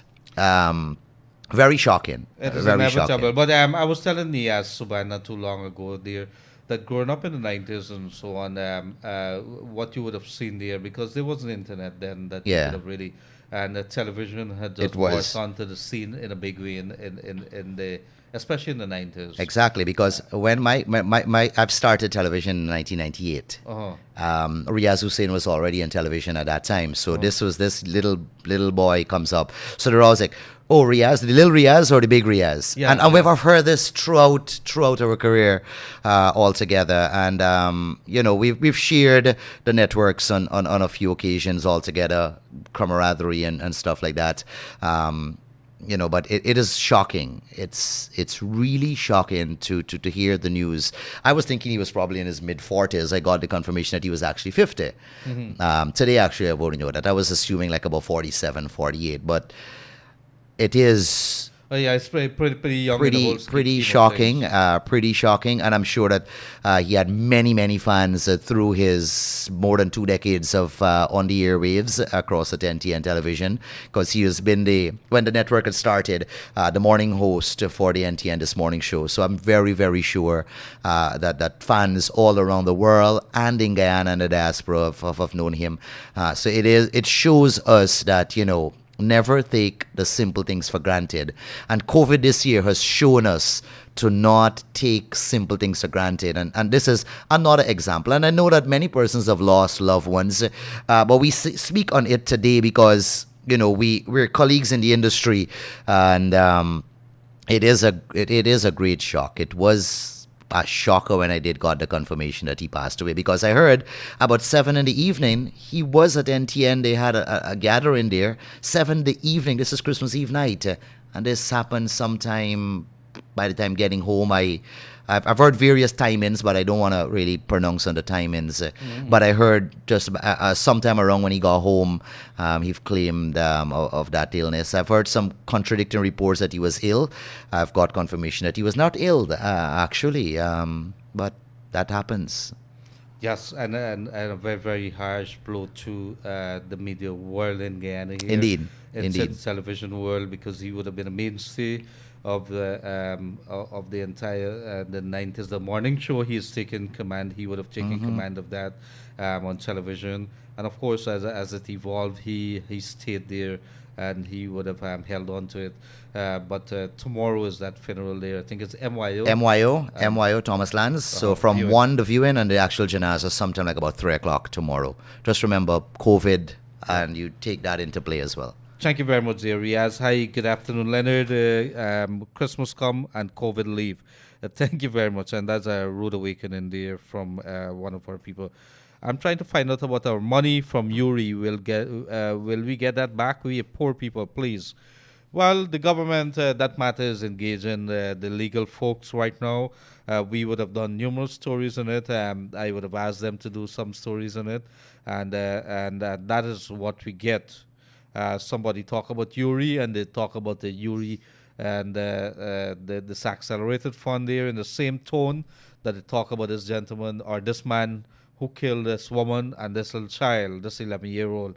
My daughter is about 11, 12 years old, and so that's not something I take very, very lightly. For him to be using a hammer, what kind of anger, what kind of person does that, the kind of thing like that? He was captured, fortunately, up in Linden. And I happen to know that the prison, they're not very easy in there. When you go in there, what are you in there for, Raj? What did you commit and how did you get in here? And if they hear that you raped a child, God forbid that you don't ever say anything like that, or you've done anything to do something, there's a code that goes on in there. You could be punished for that. Is there a call online? Good afternoon, caller. You're on the Eagle right here. Hello. Hello, calling from Wales. I calling to Kaieteur. Yes, you're on Kaieteur right at the moment at the Wake Up Guyana show. Could you lower your volume on your radio, please? I'm calling from Wales, brother. Where are you calling from? Wales. Wales. Could you lower your volume on your radio, please? Yes. Lower your volume on your radio right away, please. Yes, brother. Yes. I'm in the volume. Yes. Go right ahead. How may I help you? Yes, yes. Go ahead. Go ahead. Yes. Brother, since 2016, Wales closed, and no job has been created at Wales. You understand, brother? Uh-huh. Yes. And a calling fund by the Ganga Prasad program for the president to come and pay us a visit. He goes to Region 1, Region 2, Region 6, and he never appears at Wales. I don't know why the president is afraid of Wales. Wales don't have African bees, brother. Wales is a good city. They have good citizens. They want to see the president. No, he went on sharing ties all over the place. They have vulnerable children at Wales who mother and father ain't got a job yet since 2016, and no ties come to Wales. We usually get a little food stuff, but when the food stuff come, some get and some don't get. My son and my son-in-law living at Patenza, they never get a hamper, and more other people. And this $25,000 COVID-19, yes, the people, some of them ain't get. Did you get your $25,000? Yes, I get. Some people by me area, and some of the police asked to bribe. Do you know of any policeman that was bribed? Yes, but I don't know their name. I don't know them. Do you know of anybody? Do you know of anybody who bribed a policeman? Yes, I know a fella who said No. Listen to the question that I'm asking you. Do you know of anybody who bribed a policeman? I know a brother who said he gives him 5,000. They asked him for 5. The policeman asked the man for 5,000. Yes, and he and his brother have to give him 5,000. Could you do me a favor? Could you? I'm gonna ask you. I'm gonna keep it. I'm gonna protect these people here. Could you ask them to come visit me, please? Yes, I was trying to come. Sometimes I was saying. No, I want to talk to the two people who would have taken that, and we're gonna take it from there. Yes, but brother, one other thing. The post office when we go the pensioner. No. But you hear what I just said to you there, right? I want you to work on that for me. Right. Yes, I will try that. Good. But at the post office, right when they come at the post office, people go at 1 o'clock in the morning, 2 o'clock in the morning to collect the pension. Because it's one postmaster, a lady, right? And that one lady can't handle the crowd. So I will ask for 2 persons pay at the post office on the first day of pension.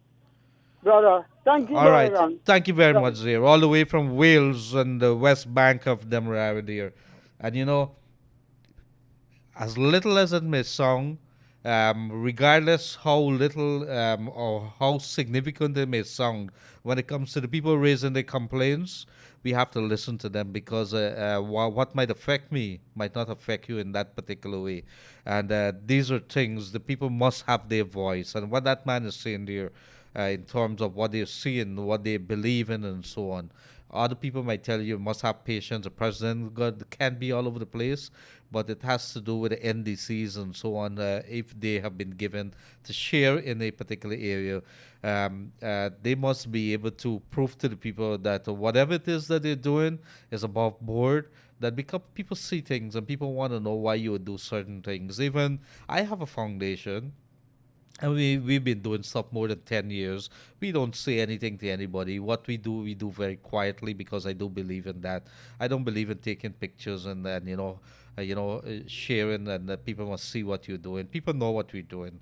But when you do things, you do it in an even-handedly way. It doesn't matter whether you are a Venezuelan, whether you're Cuban, whoever it is, because we went on the Sea Dam, I think the River Dam area there, between Diamond and Grove there.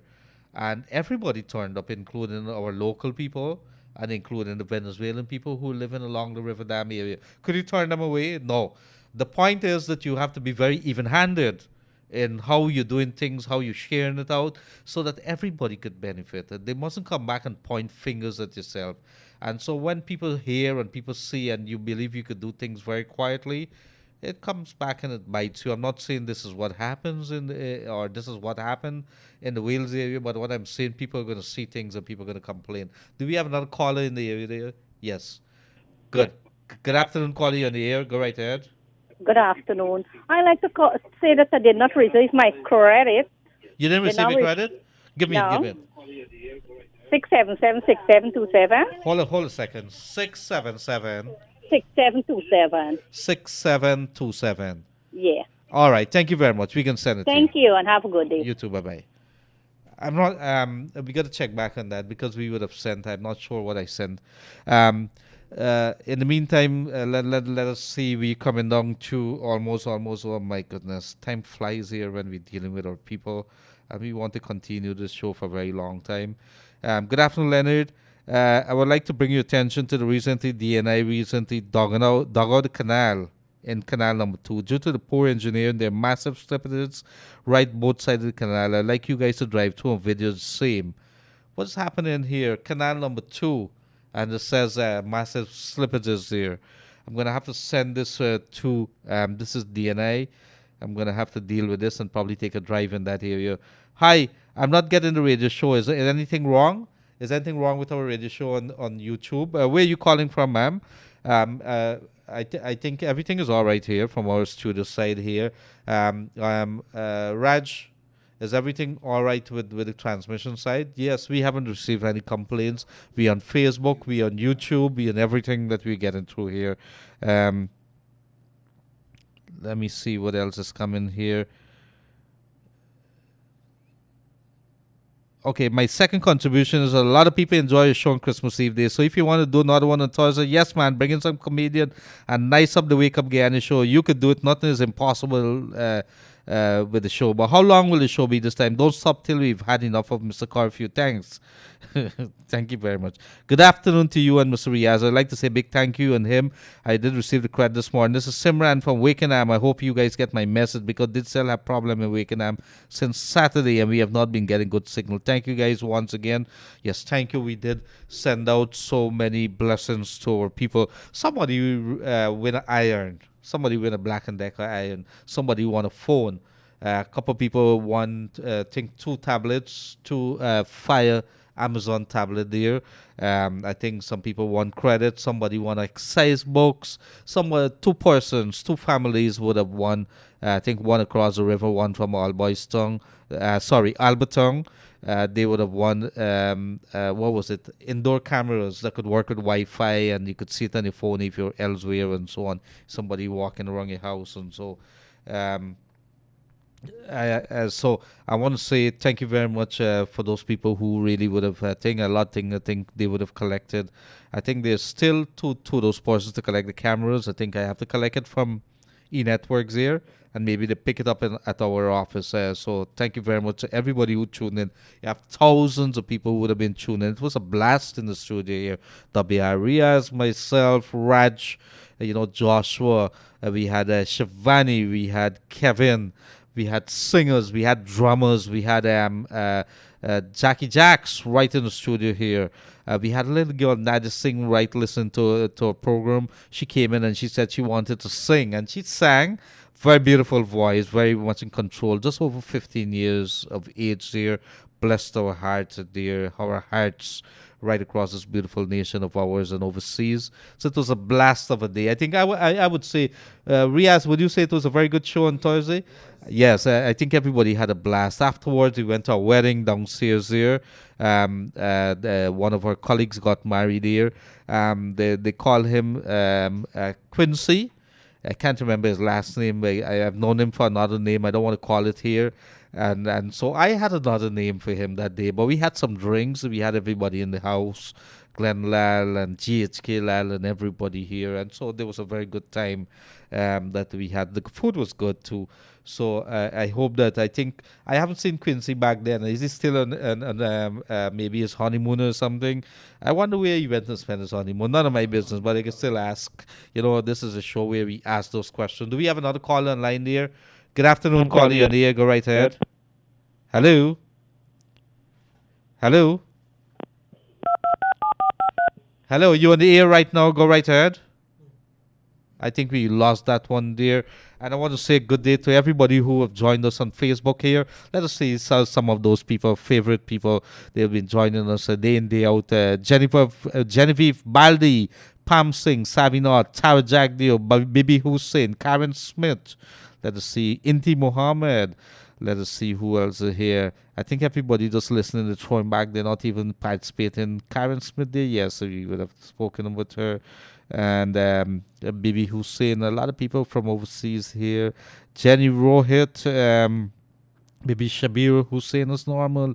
And everybody just every day tuned in to us. And we have Loretta, Cesar, Mangro, Abdul Shalim, and of course, so many others that if I miss you, Unu Ramjit, and if we miss you, just forgive us. There's so many that we have. A Sheikh Abraham as normal. Do we have another caller in the air? Good afternoon, caller on the air. Go right ahead. Oh, we missed that. So we come down to that time there. What we could tell you, that very shocking case in which that man, Cuban man, alleged to have murdered his girlfriend and her 11-year-old daughter. This would have happened between Christmas Day and Saturday, I think it was. Saturday, the bodies were discovered last couple of hours.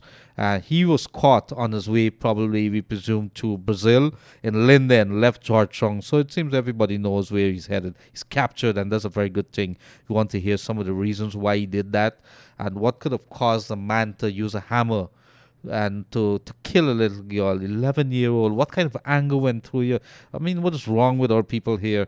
We got to be very careful. We have to vet these people coming into our country, make sure that when you come here that you have a police clearance. And I'm not going to apologize for that. We have to do things the correct way. When people come to this country here, just can't just come into the country. Do you have a work permit? How many stores are hiring people without work permit? Do you have papers to stay here? Are you registered with the ministry, with the various ministries and so on? If anything goes wrong, how do you have access to the hospitals in some countries? If you're there and you want to have access to the hospitals and so on, you got to show some documents. While they might be very harsh because there's a lot of illegals in the country, it gives you an idea the kind of burden that you would have to start putting gaps, the systems into place that would give you some protection. It's a very, very difficult situation to deal with. But this here has left a very bad taste in our mouth. This killing of this woman and her child, 11 years old. And of course, do we have another caller in line? Good afternoon, caller. You're on the air. Go right ahead. Hello. Yes, good afternoon, ma'am. Go right ahead. Good afternoon, sir, and a happy New Year. How did you spend your holiday? Mostly in bed. I can tell you that I had some Dominoes. I ate some condensed milk and some bread. I didn't eat too much of rice or anything, not too much. I had some coffee and that's about it. Very, very quiet. No pepper pot? Yes, I had some pepper pot, but I didn't want to eat Whoa. too much. Guess what? I left back some of the pepper pot for like the next couple of days because you Right, know I the say. like it when it's stale. Right, you know the thing. So I'm Yeah. waiting a couple. I might not be wanting to. I like you've seen all the food and you don't want to eat, but the next couple of days. Right. So, I just call it I Miss Palmer yes, ma'am. from Isla Penitence. Yes, and ma'am. I just call in again to thank you all. I got my credit probably this morning because I was checking. Yes. And I just want to say I'm very sad when I listened. Tears came to my eyes at Rhea's story because I was a victim of abusiveness and suicide also. Oh my, yes, Niaz I'm had a a story to pensioner. tell, right? And I'll have to buy that book. I'd have to buy that book. Yes, it's a very, very good book. It's Niaz Suban's book, Coming Back, An Escape from Suicide. He has written it. It's out in the bookstores now at the Austin bookstore and the Giftland Mall. It's there. So I think people should get all of it. And I'm here to counsel any young person also because I passed through it. I can tell you what it is. It's terrible, terrible. Right. And those memories are still within me. No, yes, and you should talk to somebody, talk to somebody. We're all Yes, there. that is why I'd like to talk with everybody, you, anybody. I tell them about my experience, my married life, growing up with stepfather. No, and those are things that, we can't hide it. I think it Right. brings closure to yourself, too. I when you even could be talk able... to my kids about what I passed through. Yes. And it's a good thing. It's a good thing to talk about our lives, as we go forward, to teach people that that's not a place that you want to be. Yeah. But I'm thankful for my experience in life. Right, the I hardship. listen to yours too. Yeah, the hardship, the hard life. Yes, but that would never fade from our minds, love. No, we can't. And I do appreciate that you calling and sharing that with our people, all right? Yes, and I want to ask you, I don't like what you and Reyes there did to us, man. I don't want New Year's coming, y'all, and sing, Everybody sing, y'all have to sing, man. All right, we're gonna try. I We're gonna could get a come couple. and dance all years there too, I like dance. You like dance? Yes. Well, you could put on your radio, and if them boys want to allow people into the studio, I bring you here and I will dance together. All right, man. I want chutney music. You want chutney? Well, Riaz know them good chutney music and rats too. We can teach All rats right, to dance. love. Y'all take care. Have a blessed afternoon. Keep strong. Keep the faith going. Keep the light burning. Thank you very much, there, Auntie Pam, all the way from Isla Penitence. Have a pleasant rest of the day. Thank you. Thank you very much. And it's very good to hear from our people. Their very positive attitude of very senior citizens, and I hope that this show continues to wake you up, or to wake up the people of Guyana, to uplift your spirit. That's what we're here for, to give you some solutions to some of the problems that we're facing, to bridge that gap in which you need to meet out. You need to reach out to our authorities, to our ministers, to the government offices, and so on, as we go forward in this country, talking about it, bringing awareness to it is where some of the problems would be able to reach some solutions. So that's what we will continue to do right here on Kaieteur Radio. It is that time of the day now when we have to say, unfortunately, goodbye. And I hope that today it would have been a good day for you also. You would have learned something. You would have been able to uplift yourselves. And we will be back tomorrow. The new year, we're going to have to talk about the new year, where we go forward from there. There's going to be some changes in the new year where the show is concerned, where this radio is concerned, and we'd have to talk a little bit that. But in the meantime, if you've missed this, the Wake Up Guyana show, right here on Kaieteur Radio, you could get it back on Kaieteur Radio Facebook, Kaieteur Radio live stream on YouTube. And we would have been coming to you live from our Saffron Street studio. In the meantime, have a pleasant rest of the day. We will be back same place, same time tomorrow. So be safe. Do the necessary. Make sure that you protect yourself. Something is going wrong. I'm not sure. I think some kind of bug is going wrong. Our people are not feeling that well. So make sure that you protect yourself. Drink your vitamin C. Until then, stay safe. This is your host, Leonard Gildarie, the Wake Up Guyana show, right here on Kaieteur Radio.